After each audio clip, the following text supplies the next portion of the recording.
Appreciable है। इसी तरीके से अगर 3 तलाक होने के बाद उस तलाक को रजिस्टर्ड करवा के एक सर्टिफिकेट गवर्नमेंट से भी आप ले लो, ये चीज एप्रिशिएबल है।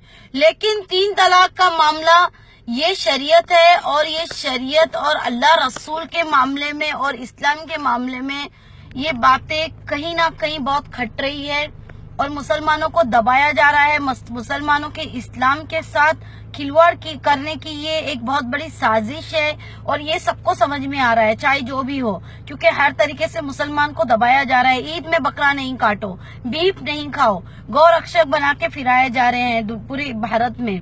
मुसलमान अब बुर्का पहन के, टोपी पहन के बड़े बड़े कॉलेज में और स्कूलों में उनको एडमिशन नहीं मिलेगा। They can't study with this things.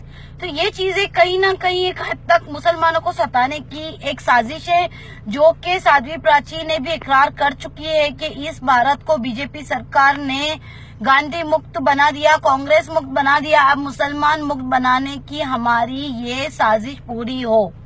तो मैं ये कहती हूँ, मुसलमानों ना घबराओ, खुदा की शान बाकी है, अभी इस्लाम जिंदा है, अभी कुरान बाकी है। मुसलमानों, किसी को किसी से डरने की जरूरत नहीं है। मुसलमानों, ये शरीयत है, ये इस्लाम है। 3 तलाक का मैटर हो या निकाह का मैटर हो, इसमें मुसलमान और इस्लाम नहीं झुकेगा।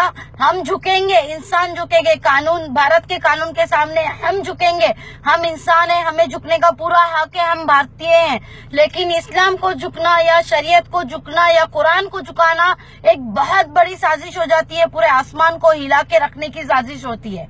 दूसरी बात, जिस तरीके से हिंदू धर्म वाले, अगर मैं कहूँ कि तुम ये शादी 7 फेरों में नहीं करो, निकाह करो, तो क्या तुम मानोगे?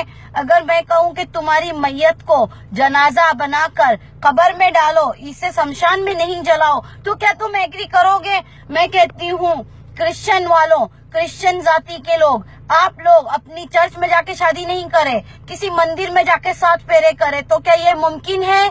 मैं कहती हूँ, बाबा साहेब, डॉक्टर बाबा साहेब आम्बेडकर, आपके लोगों की शादी उनकी फोटो के सामने, उनको आस्था में रखते हुए शादी होती है। तो मैं कहती हूँ, भीम वालों, आप लोग निकाह करोगे मुसलमान की तरह? नहीं करोगे। ये चीजें बहुत कई हद तक के गलत चीजें साबित हो रही है, और मैं समझती हूँ कि हमें इस चीज का विरोध करना इसके लिए पड़ रहा है कि जिस तरीके से निकाह है और एक शादी 7 फेरों का बंधन है, तो वो अलग चीज हो जाती है। यहाँ पे धर्म, इस्लाम और जाति को और किसी के आस्था को दबाया जा रहा है। इसके लिए मैं इसके समझती हूँ कि सिर्फ मुसलमान ही नहीं, हर एक किस्म की जाति इसके लिए आरक्षण करेंगे, और मेरे ख्याल से हर एक हमारा साथ देगा, क्योंकि पंजाबियों, गुरु नानक वालों की शादी अलग होती है और उनके तलाक भी अलग होते हैं। तो जिन जिन का मजहब है, जिन जिन की जाति है, गवर्नमेंट को उन लोगों को दबाने की जरूरत नहीं है। मेरे ख्याल से जो गवर्नमेंट की साजिश है वो गलत है, और मोदी सरकार, आप बहुत गलत वे में जा रहे हैं। आपको ये समझ में नहीं आ रहा है कि भारत में बेरोजगारी हद से ज्यादा बढ़ गई है, महंगाई हद से ज्यादा बढ़ गई है। इकोनॉमिक में जाके देखिए, पूरे वर्ल्ड में आपके पैसा एकदम छोटा हो गया है। जहाँ के आपके पैसे की वैल्यू आसमान छूती थी, वहाँ पे डॉलर में जाके देखिए आपके पैसों की वैल्यू गिर गई है। ये सब चीजें देखने के बजाय आप लोग इस्लाम को, भारत को मुस्लिम मुक्त बनाने के चक्कर में अपने ही भारत पे, अपने ही पैर पे कुल्हाड़ी मारे जा रहे हैं। ये गलत है। और मुसलमानों और औरतों में आप लोगों से ये कहती हूँ कि कोई कोर्ट का कानून आपके साथ में नहीं आएगा। क्यों? क्योंकि शरीयत में और अल्लाह ताला ने कुरान में मुसलमान को जो इज्जत दी है, वो दुनिया की कोई और कानूनों में वो इज्जत नहीं है। वो जो आला मकाम दिया है, मुसलमानों ने इज्जत दी है एक कुरान में एक औरत को, आप सल्लल्लाहु अलैहि वसल्लम ने, रसूल सल्लल्लाहु अलैहि वसल्लम ने, वो इज्जत आप लोगों को कहीं नहीं मिलेगी। इसके लिए कहती हूँ, कानून के दरवाजे खटखटाने की जगह पे अगर आप अपने मौलवियों के साथ बैठते और इस चीज से डिस्कस करते कि ये तलाक मुझे फोन पे दिया गया है, या तो ये किस तरीके से दिया है, तलाक सबसे पहले ये गवाही लेता है कि वो शख्स जिसने तलाक दिया है, क्या वो नशे में था, या उसकी कोई गवाही है, ये सब चीजें, बहुत सी चीजें हैं। मैं इतना नहीं जानती, मैं बहुत कुछ जानती हूँ लेकिन इतना नहीं जानती जितने के मौलवी जानते हैं, जो कि कुरान में हर एक हुरूफ का मतलब जानते हैं। तो मैं ये समझती हूँ कि औरतों, मेरी बहनों, मेरा हक इतना ही है कि मैं आपको समझा सकती हूँ, बाकी आपकी मर्जी है। जो हुक्म आपको अल्लाह और अल्लाह का रसूल देगा, जो कानून आपके लिए लागू अल्लाह ने और अल्लाह के रसूल ने किया है, कुरान ने किया है, वो कोई दुनिया का कानून नहीं करेगा। तो हिंदुस्तान वाले, मैं ओवैसी जी, मैं आपको नहीं जानती, आप मुझे नहीं जानते, मैं आपकी पार्टी से नहीं हूँ, लेकिन ओवैसी ब्रदर्स, मैं आपके साथ हूँ इस हक पे कि इस हक में हर एक मुसलमान आपके साथ होगा। और मेरे साथ जितने मुस्लिम जुड़े हैं, जितने भी लोग जुड़े हैं, मैं मजहब को गिरने नहीं दूंगी, किसी का भी मजहब हो। मैं कहती हूँ किसी के धर्म को मैं कहूंगी कि तू मुसलमान का धर्म, तुम्हारे जो कानून है वो मुसलमान के थ्रू हो जाए, तो ये गलत है। और यूनिफॉर्म सिविल कोड हर एक धर्म और जाति को, मजहब को देख कर लेने चाहिए। सिविल कोड आप लोग इस तरीके से नहीं कर सकते, क्योंकि ये गलत है। एक तराजू में आप सबको नहीं तोल सकते, क्योंकि हर एक की आस्था बनी है। आप लोगों को मेरी रिक्वेस्ट है कि ये जो हो रहा है ये गलत हो रहा है और ये कुछ साजिश के खिलाफ चली जा रही है, तो आप लोग ये साजिश पूरी होने ना दे, नहीं तो इस भारत के टुकड़े हो जाएंगे। इनकलाब जिंदाबाद के नारे 2016 में लग जाएंगे, तो भारत के टुकड़े होना जरूरी है। रिक्वेस्ट करना हमारा काम है, और रिक्वेस्ट पे अगर गवर्नमेंट नहीं उतरती है तो हमारा काम है कि हमें मजहब और इस्लाम की हिफाजत करनी चाहिए। हमें किसी के दबाव में आके हमें इस चीज को कबूल नहीं करना चाहिए कि कोई हमारे इस्लाम में दखल दे। मेरी मुसलमान बहन, उसका क्या गुनाह? कोई ऐसे ही टेलीफोन पर 3 तलाक बोल दे और उसकी जिंदगी तबाह हो जाए? क्या मुसलमान बेटियों के हकों की रक्षा होनी चाहिए कि नहीं होनी चाहिए? क्या मुसलमान माताओं बहनों को रक्षा मिलनी चाहिए कि नहीं मिलनी चाहिए? क्या मुसलमान बहनों को समानता का अधिकार मिलना चाहिए कि नहीं मिलना चाहिए? इस गली कूचों में, इस बिल्डिंग में रहने वाली माए नरेंद्र मोदी से पुकार कर कह रही है कि हिंदुस्तान के वजीर आजम, अगर तुम मुसलमान औरतों से इंसाफ करना चाहते हो तो इशरत जहां की मां से तुम पहले इंसाफ करो। इशरत जहां की मां से इंसाफ करो, और इंसाफ यही करना है कि जो गुजरात के हाईकोर्ट में केस चल रहा है, मिस्टर मोदी आप केस रोज चला दो। दूध का दूध, पानी का पानी, कौन टेररिस्ट था कौन टेररिस्ट नहीं था मालूम हो जाएगा। अगर नरेंद्र मोदी हिंदुस्तान के मुसलमानों की औरतों से इंसाफ करना चाह रहे हैं, तो जितनी ज़ईफ औरतें आज इस बिल्डिंगों में बैठकर इस मजलिस के जलसे को सुन रही है, जहां तक मेरी आवाज जा रही है, तो उन तमाम खवातीन की तरफ से, मेरी मां और बहनों की तरफ से मिस्टर मोदी, असदुद्दीन ओवैसी तुमसे कह रहा है कि ज़किया जाफरी से भी इंसाफ कर दो। वो औरत भी इंसाफ की तरफ आई है, वो ज़किया जाफरी,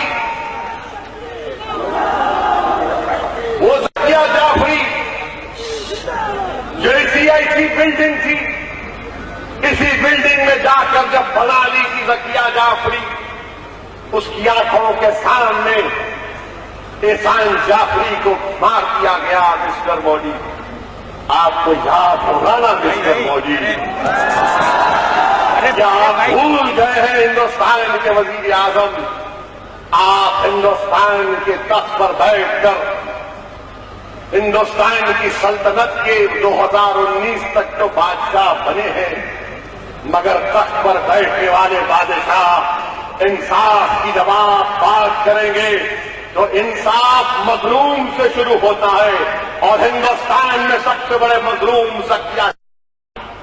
ज़किया जाफरी से इंसाफ करो। वजीर आजम जहां कहीं जाते थे ऐसा बोलते थे, अच्छे दिन, वहां से लोग बोलते आएंगे।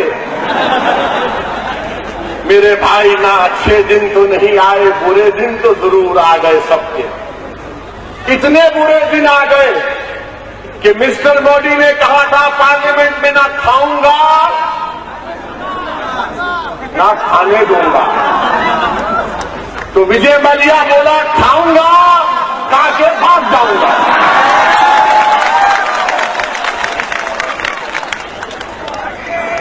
कितना खाया उन्हें?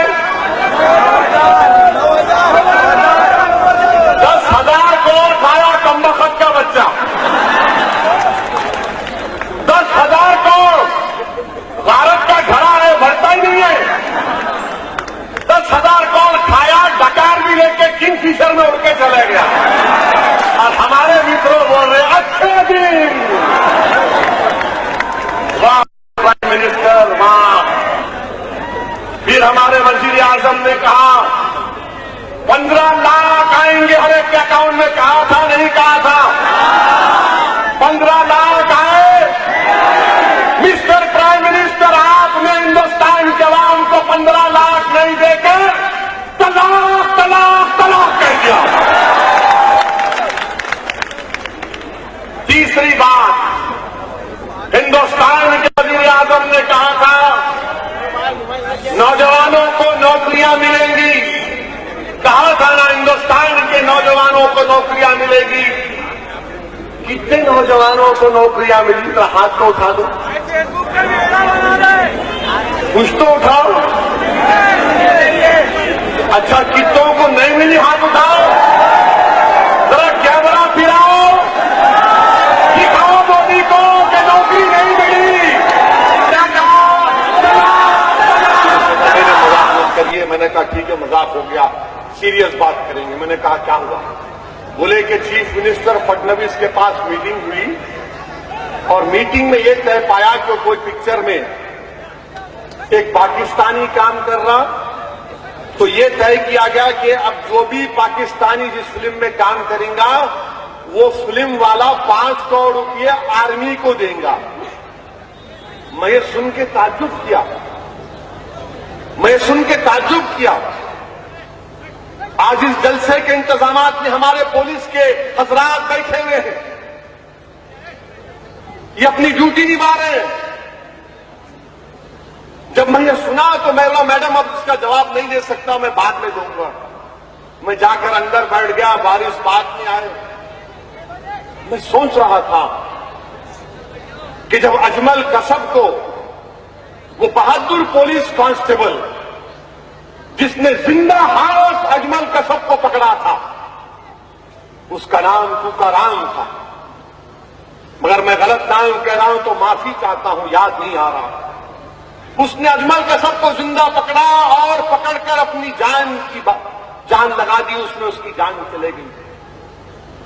मुझे ये सोचने पर मजबूर हूं और ये बोलने पर मजबूर हूं कि अगर एक पाकिस्तानी किसी फिल्म में काम करेगा तो आर्मी को 5 करोड़ रुपये, अरे लानत है उसे 5 करोड़ रुपये के लिए, क्योंकि हिंदुस्तान की आर्मी का एक एक सिपाही करोड़ों रुपये का है, 5 करोड़ का नहीं हो सकता हिंदुस्तान का। ये जो हमारी पुलिस, हो सकता है कि इनकी हरकतों से हम नहीं मानते होंगे फसादात में, मगर ये देश का काम कर रहे हैं। क्या इनकी जान की कीमत 5 करोड़ रुपये हो सकती है? क्या किसी हिंदुस्तान के फौजी की जो सरहद पर गोलियां खा रहा है, अपने बीवी बच्चों से 6-6 महीने दूर रहता है और जब घर को आता तो अपनी मां, उसकी बीवी खुश होती है कि जिंदा आ गया, क्या उसकी कीमत 5 करोड़ रुपये हो सकती है? अरे लानत है तुम लोगों पर। क्या काम कर दिए कि हिंदुस्तान की का फौजी 5 करोड़ का है? नहीं, बीजेपी वालों और बेटो, बीजेपी वालों और आपका छोटो, 5 करोड़ क्या कर रहे हैं आप? ये आपकी देश से मोहब्बत है? जब प्राइम मिनिस्टर कहते हैं कि मेरे हिंदुस्तान की आर्मी ने इस तरह का काम किया, मिस्टर प्राइम मिनिस्टर, एक पाकिस्तानी एक पिक्चर में काम करे तो 5 करोड़ नहीं, हिंदुस्तान के वजीर आजम, हिंदुस्तान की आर्मी का एक एक सिपाही 100-100 करोड़ से बढ़कर उसकी कीमत है। 5 करोड़ की कीमत लगाकर गद्दारी मत करो आप इन लोगों से। ये कर रहे हैं। अब फिर पिक्चर रिलीज हो जाएगी, थोड़े दिन के बाद ताल्लुकात अच्छे होंगे। और ताज्जुब नहीं करना जब शरीफ साहब आएंगे या मोदी साहब वहां जाएंगे। पिछली मर्तबा मंगनी में गए थे, अब की मर्तबा निकाह में जाएंगे।